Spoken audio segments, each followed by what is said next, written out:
Theme தனன theme தனன theme தனன திரனா.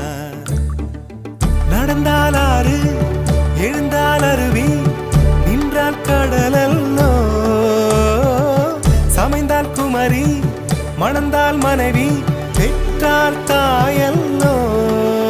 சிறு நதிகளே நதியிடும் கரைகளே கரை தொடும் நுரைகளே நுரைகளில் இவள் முகமே. சிறு நதி